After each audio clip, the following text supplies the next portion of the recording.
Les amis, bonjour, ravi de vous retrouver pour le Betsoya Room hebdomadaire, les explications du Tanya par les enseignements du Rav Yoram Michael Abergel Zecher Tzadik Vekadosh Livracha.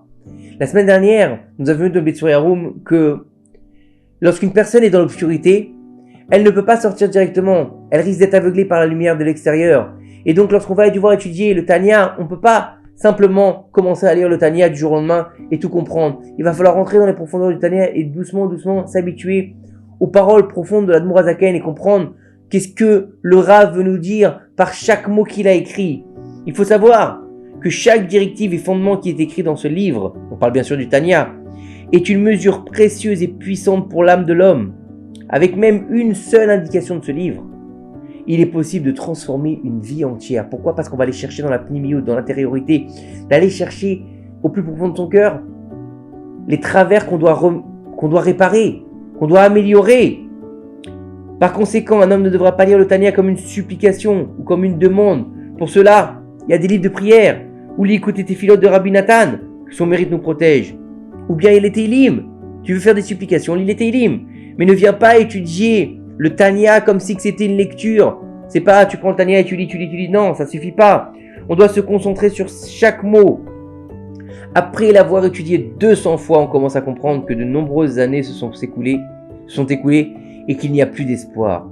Le rendement qu'on pensait étonnant devient à nos yeux insignifiant. On peut tout simplement pas rattraper notre retard. C'est pas qu'on est nul, c'est pas qu'on est insignifiant, c'est qu'on se rend compte de la vérité. Une fois qu'on étudie la chassidoute du Tanya, on se rend compte qu'on était à milieu de comprendre la véritable source de notre être. On était à 100 milieux de comprendre la véritable intériorité pour laquelle on a été mis sur terre et qu'on pensait qu'on était déjà arrivé à un certain niveau mais qu'on était très loin de l'avoir acquis en fait.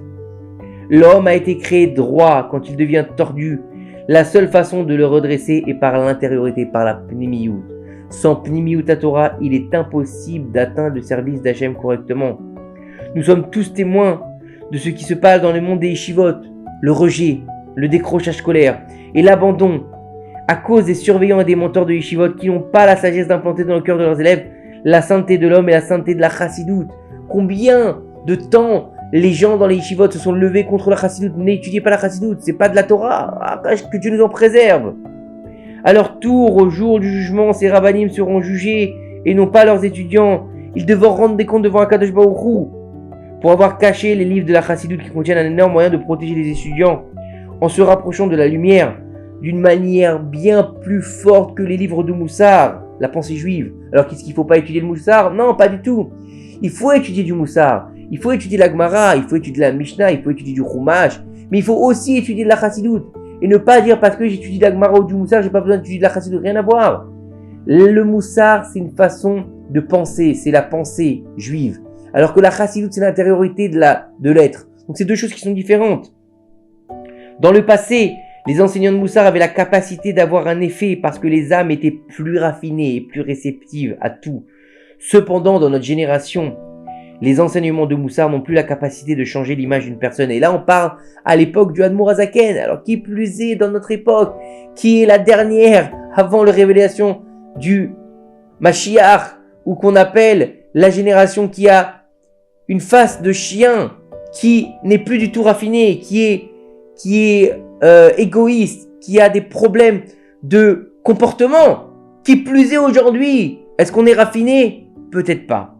Cependant, l'étude de la chassidoute est le secret le plus puissant, comme il est rapporté dans le Talmud de Jérusalem Chagiga.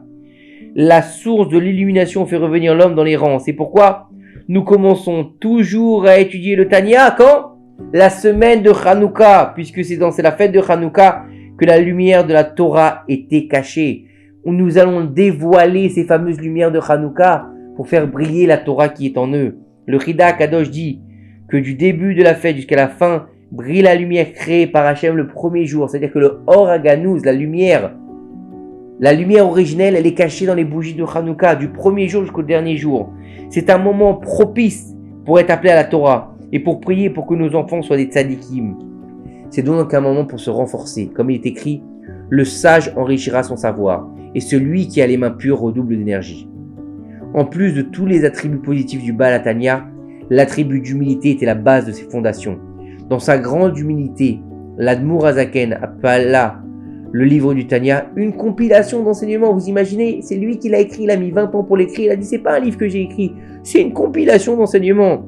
Ici, il répète avec humilité, préface du compilateur, pas préface de l'écrivain, préface de l'auteur, non, préface du compilateur. Comme si pour dire, j'ai pas composé le livre tout seul, je l'ai seulement compilé. Comme mentionné précédemment, chaque lettre qu'emploie le Baal HaTanya doit être analysée avec une précision comme dans un Sefer Torah. Ces paroles, celles du Baal HaTanya, sont une clé pour comprendre les paroles du Sefer Torah.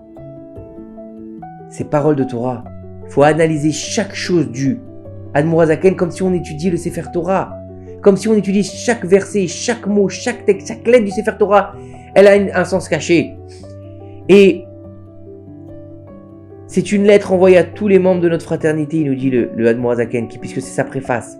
À tous les chassidim qui aimaient le Rav. Pourquoi sont-ils appelés une confrérie de paix? Parce qu'ils ont exigé qu'il y ait une abondance d'amour du prochain dans leur communauté. Il fallait savoir que le Admour HaZaken, c'était très important pour lui que l'amour règne entre ses chassidim. Il était important qu'il choisisse ses chassidim. Le Admour HaZaken n'avait pas des milliers de chassidim. Pourquoi? Parce qu'il faisait attention à les choisir. Parce qu'il était très exigeant. Il avait une exigence de l'amour du prochain. Ce qui était plus important pour lui que l'érudition, c'était l'amour du prochain.